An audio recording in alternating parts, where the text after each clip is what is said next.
buenas tardes. Gracias, como siempre, por sumarse a estas clases. Gracias a la Fundación Movipol que hacen posible este espacio a la comunidad en el cual podemos comunicarnos, estar en contacto. Hola, bueno, se siguen sumando, excelente. Como decía, gracias a la Fundación Movipol que es posible este encuentro, estas clases, estas pequeñas charlas que podemos tener los días jueves, esta media horita que nos reunimos. Bueno, ya saben, soy Margarita Madariaga y vamos a empezar haciendo algún repasito, aclarando algunas dudas que me parece que hay bastantes, y vamos a ir viendo cómo, les voy a ir diciendo cómo nos vamos a ir organizando para ver ya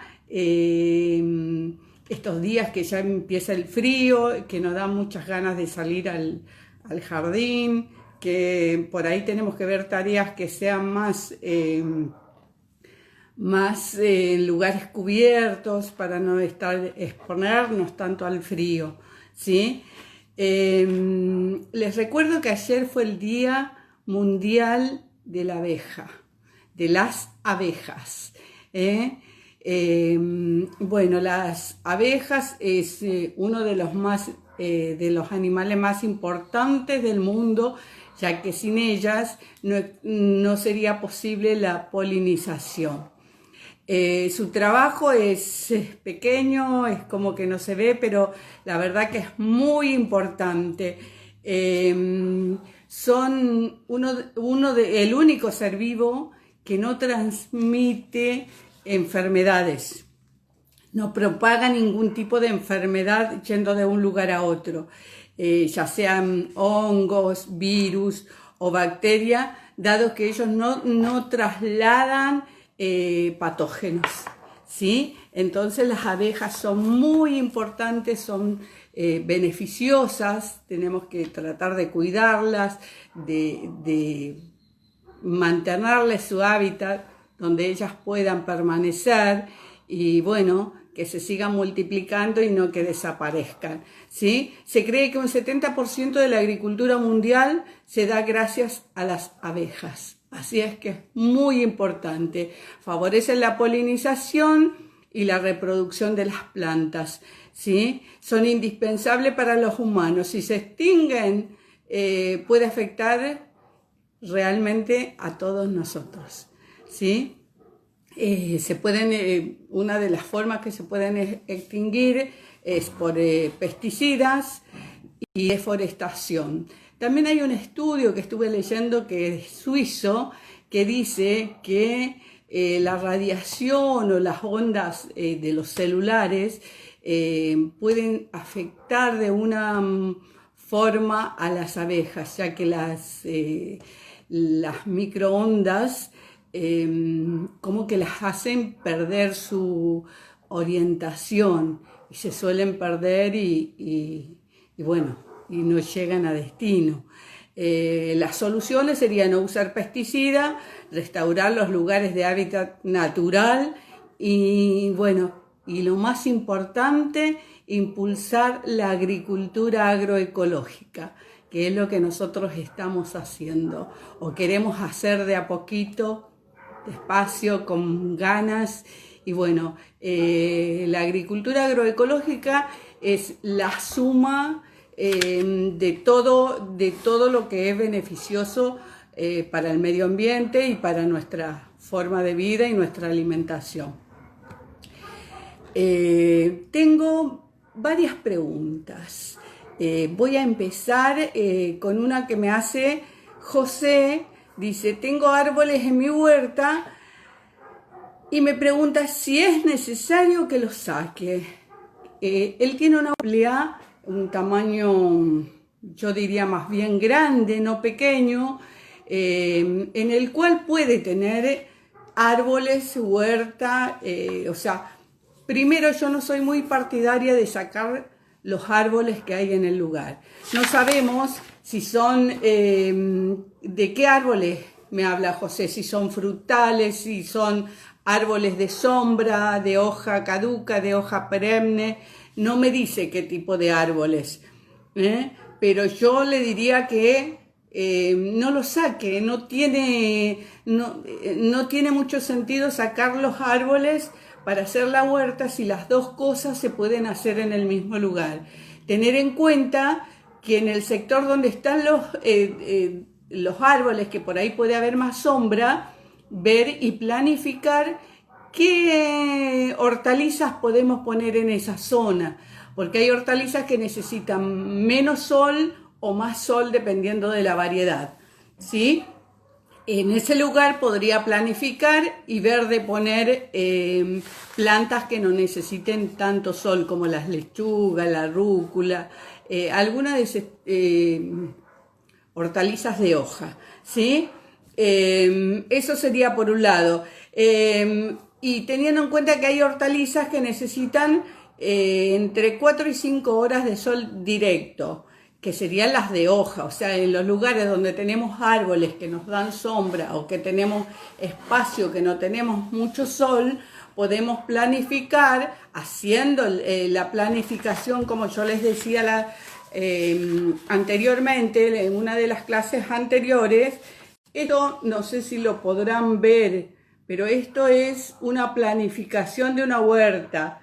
Esto es algo muy sencillo, muy simple, que lo pueden ir haciendo e ir planeando qué poner en la huerta. Lo pueden hacer ahora con los chicos, lo pueden pintar, lo pueden hacer dibujando las hortalizas, dibujando lo que están sembrando o lo que están plantando, anotando siempre, haciendo un diseñito. Por más simple que sea el diseño, háganlo y van viendo bien las fechas de siembra y en los lugares que van plantando. Entonces yo le diría que no es necesario que saque los árboles. Al contrario, si por ahí son frutales o son árboles que por ahí en la época de mucho calor nos dan sombra, es mejor que los deje, ¿sí? Ahora, tenemos las otras hortalizas que necesitan más sol.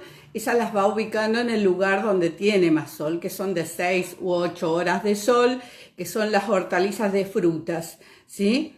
No sacar los árboles porque son el pulmón que tenemos para respirar y que, bueno, son importantes, muy importantes.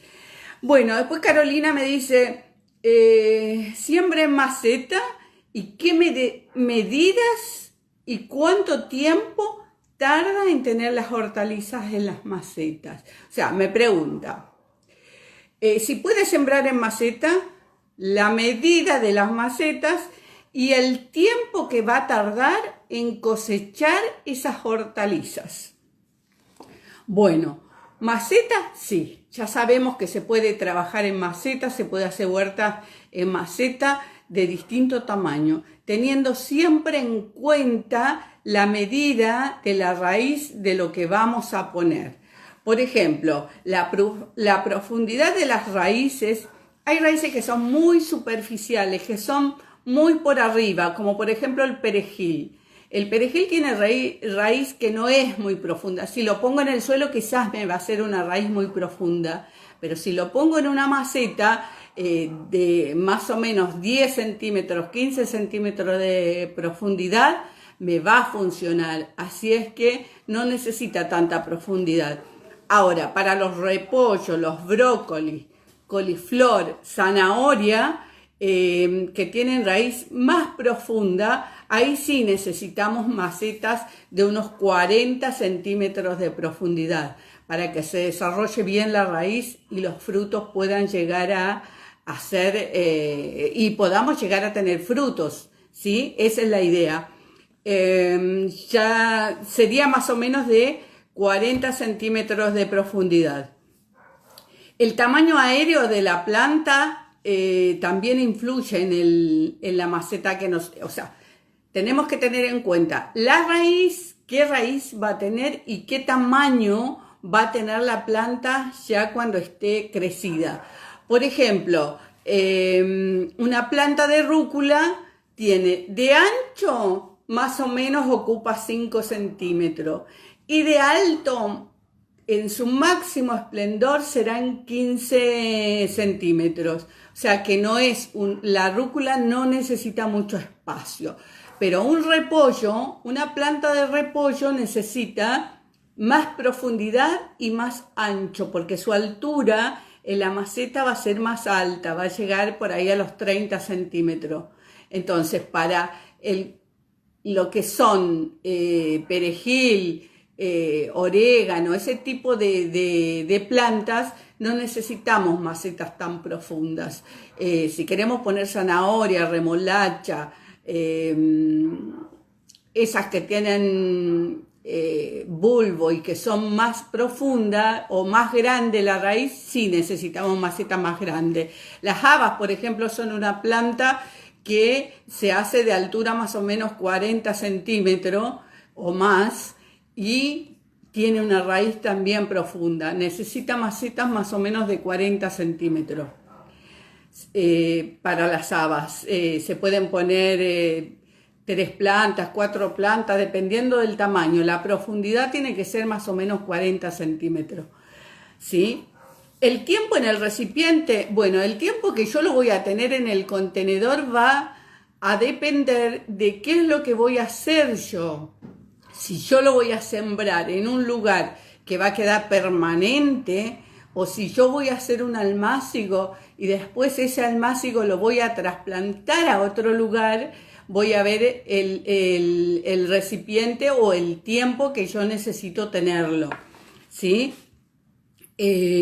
A los 40, por ejemplo, la rúcula se puede cosechar ya entre los 30, 40, 45 días de sembrada, ya puedo cosechar para hacer ensalada, ¿sí? Los rabanitos también. Las habas tardan mucho en el proceso desde que yo las sembré hasta que nacieron y hasta que me dieron fruto. Pueden llegar a pasar entre 180 a 200 días, ¿sí? La selga también es rápida, entre 60 a 80 días ya podemos cosechar. El ajo es una de las plantas que tarda más tiempo en hacer la cabeza del ajo. Entonces, desde que yo lo planté hasta que voy a tener el ajo, la cabeza de ajo, van a pasar entre 250 a 270 días. Es muchísimo, tarda muchísimo.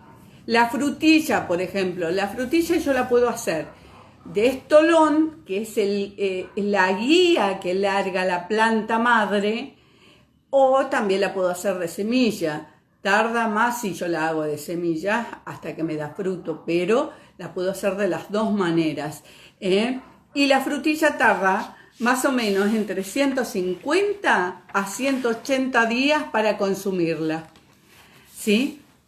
Bueno, después yo tengo otra pregunta. Alfredo me pregunta, me dice que tiene en su casa, en su jardín, mucho grillo topo. Entonces él está preocupado si el grillo topo le va a afectar la huerta. Yo le diría que sí, que el grillo topo no distingue si es césped, planta, huerta, lo que sea, come raíz. No sé si todo el mundo lo conoce. Suele hacer después de la lluvia un montoncito de tierra y sale un grillo topo de ese agujero. Bueno, ese grillo topo se alimenta de todo lo que es raíz bajo suelo. Entonces nos come principalmente el césped, que se ven los pelones, los manchones, come principalmente eso. Y después todas las raíces que puede encontrar en su paso. Así es que habría que buscar la forma de eliminar el grillo topo, ¿sí? Para que no te coma la huerta, Alfredo, ¿sí? Bueno, esas serían las preguntas que tengo de la semana. Ahora les quiero hablar un poquito del tema de la poda. Estamos en época de poda de árboles. Los árboles necesitan algunos que se les haga poda por distintas razones. Puede ser porque están muy viejos, hay que rejuvenecerlos, están con ramas secas, molestan los cables, distintos problemas pueden tener los árboles para hacer poda. Hay árboles que no necesitan poda. Por su tamaño, por cómo están, no es necesario podar los árboles todos los años. Tampoco una poda drástica que queden los árboles como si hubiesen pasado un terremoto o algo que los destruyeron. La poda tiene que ser equilibrada. Nunca tiene que ser una poda que quede como torturado. El árbol tiene que quedar estéticamente bien. Yo lo tengo que mirar y tiene que estar equilibrado.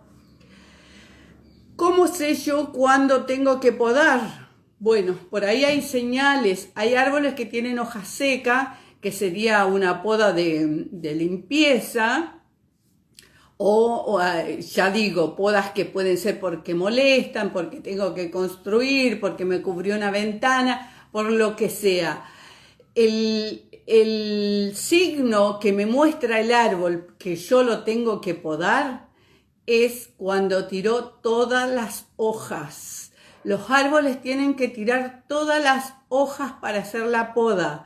¿Por qué? Porque en ese momento la savia está baja, entonces no están en movimiento y el árbol está en condiciones de ser podado, pero tiene que haber tirado todas las hojas. Esa es la señal, el signo que nosotros tenemos que tener en cuenta y cuidar nuestros árboles, porque si yo le hago una poda drástica que el árbol todavía no tiró las hojas, que está en movimiento la savia, que todavía no está preparado para la poda, y le hago una poda, lo achuro, digamos, va a sufrir demasiado. Hay que cuidarlos, hay que protegerlos, hay que darle lo que necesitan, porque en realidad nosotros necesitamos muchos árboles.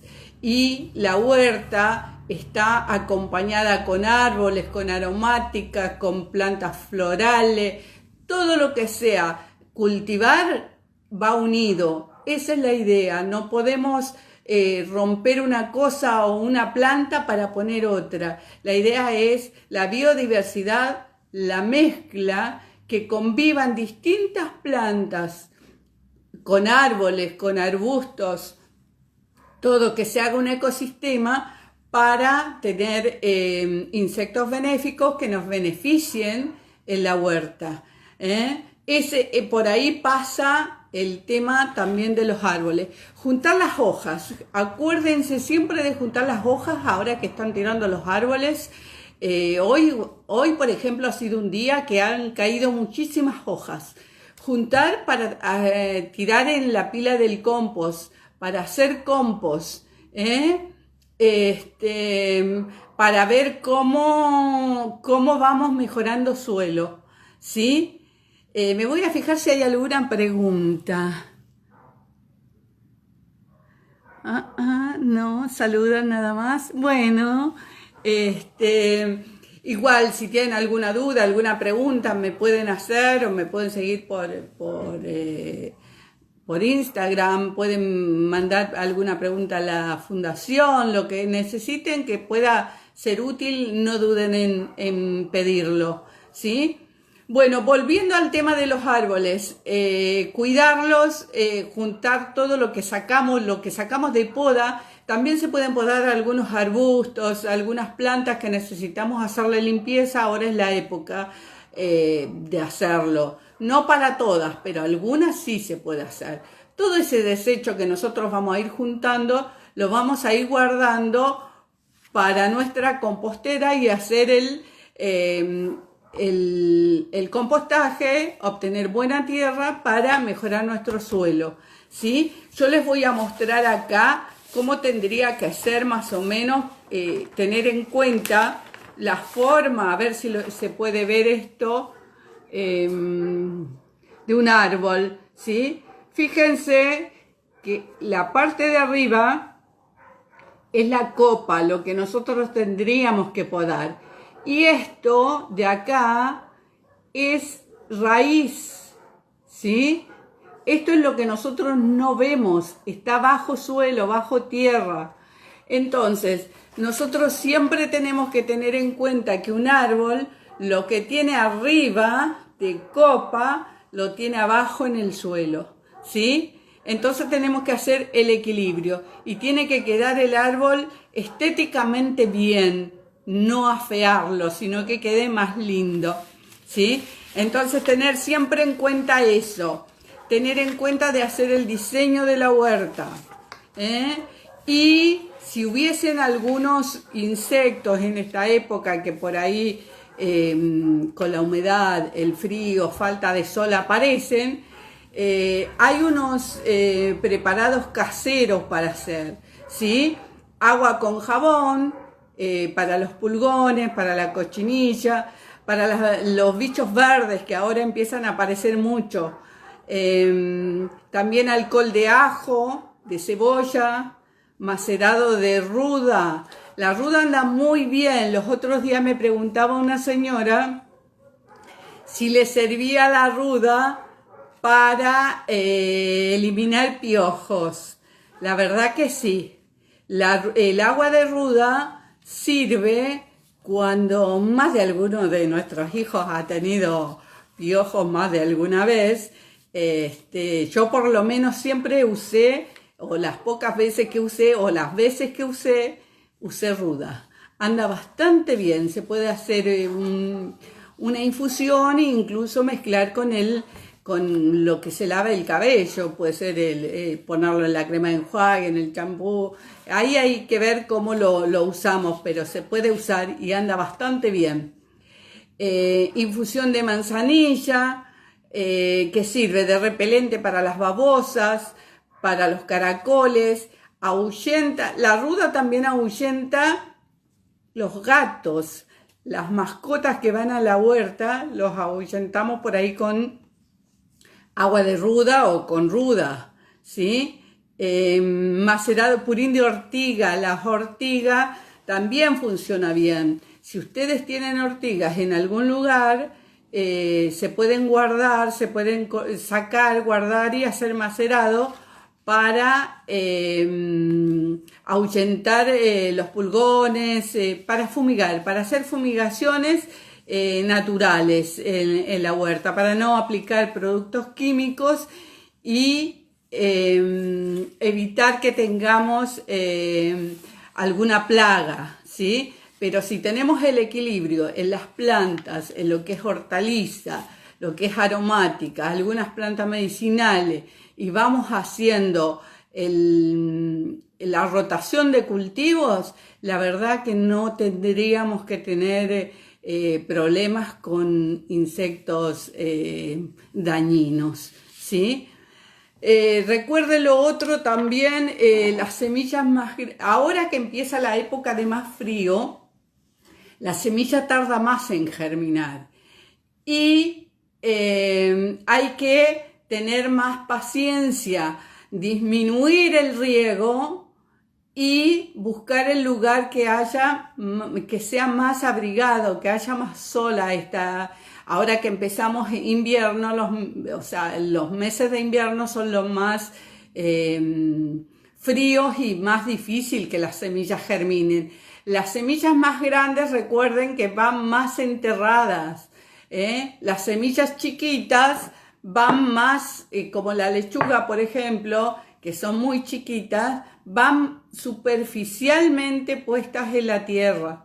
Eso es cuidado, y por ahí una semilla que a lo mejor germinaba en 10 días, 15 días, ahora le va a llevar más tiempo, porque no tiene el calor, no tiene la temperatura óptima para germinar, ¿sí? Bueno, hay otra cosa que me pidieron especialmente, que por favor les muestre cómo se planta una violeta de los Alpes. Yo acá tengo una violeta que ya está plantada, pero se las voy a mostrar porque la mayoría de la gente cuando planta la violeta de los Alpes la entierra toda, le pone el bulbo bajo tierra. ¿Y qué pasa? El bulbo se empieza a podrir y no larga los pimpollitos de las flores. La violeta de los Alpes, el bulbo que trae, tiene que quedar la mitad más o menos del bulbo afuera, con todos los pimpollitos que tiene para que siga floreciendo. Yo acá tengo una que les voy a mostrar. No sé si la pueden ver ahí. Esta violeta, acá, ven, ahí está plantada, pero tiene los bulbos afuera y tiene ahí todos los pimpollitos para que pueda seguir floreciendo. Si yo la entierro toda, no me va a seguir floreciendo y el bulbo se va a empezar a podrir. Entonces, para tener una floración así linda, para que la planta siga dando todos los pimpollitos, abran y no se termine poniendo blanditos y se pudran, hay que plantarlos así. Y después, si queremos regarlos, se pueden regar con cubitos de la heladera. Se sacan un par de cubitos, unos 4, dependiendo del tamaño de la maceta, y se le pone en el costado. En el lugar más frío se ponen las violetas. Y teniendo en cuenta que no tengan mucha agua, ¿sí? Eso es lo único que hay que tener en cuenta con las violetas. El bulbo generalmente no dura de una temporada para otra. Tendría que durar, pero en realidad no suelen florecer al otro año. No llegan por lo general. Hay gente que sí, pero por lo general no. Miren qué bella que es. Es hermosa, son hermosas las violetas de los Alpes. A tener en cuenta eso, ¿sí? Que el bulbo no quede demasiado enterrado porque no nos va a seguir dando las flores. Entonces, limpieza de huerta, ver lo que podemos hacer, tener cuidado con las semillas. Fíjense que les van a tardar más en nacer. Fíjense, yo acá tengo también, para mostrarles el tamaño, este es un repollo. Ya este podría ir a suelo. Está en un tamaño lindo como para ir a suelo. Tiene hojas suficientes y está crecido. Acá tengo acelgas. La acelga también ya está como para ir a suelo, para hacer en un cantero, en el suelo, en un surco, en lo que tengamos. Recuerden que la huerta ustedes la pueden hacer en lo que tengan. Lo ideal sería que yo esto que les estoy mostrando acá lo pudiéramos ver en una huerta real, que espero que pronto se nos dé y lo podamos hacer, ¿sí? Acá también yo les quería mostrar los gajos de la reproducción que hice los otros días. Fíjense cómo están brotando. Fíjense los brotecitos todos nuevos que tiene. Ya la planta se ve que prendió bien el gajo y ya está con vida propia. Debe tener ya raíces. Acá les muestro algunos romeros. También están prendidos. ¿Sí? Son los que hice cuando les mostré o cuando les enseñé, en la clase que les enseñé a hacer los esquejes.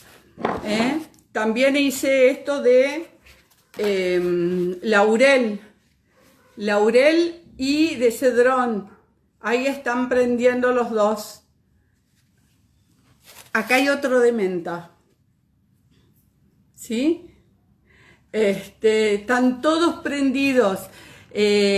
La huerta es eso, por ahí siéntense en su patio, observen, vean las horas de sol, las horas de luz, las horas de sombra que tienen, organícenlo, hagan en maceta, en lo que tenga pueden hacer plantines, y después los pueden ir trasplantando a otro lugar. También los pueden hacer intercambio entre ustedes, porque si por ahí les nació alguien mucha lechuga o mucho repollo, se puede hacer intercambio entre ustedes, eso también está bueno. Eso sería más o menos. Les recuerdo que tengan en cuenta el calendario de siembra. La siembra es muy importante. Ahora estamos en otoño-invierno. Todavía es época de sembrar hacer algunos almácigos. Ya estamos medio al límite, pero todavía se pueden hacer algunos almácigos, ¿sí? Bueno, eso sería todo por hoy. Les mando un cariño grande. Cuídense del frío, quédense en casita y nos estamos viendo el próximo jueves, ¿sí? Cariños para todos y muchas gracias por participar en esto que es tan lindo de la huerta, ¿sí? Hasta el jueves.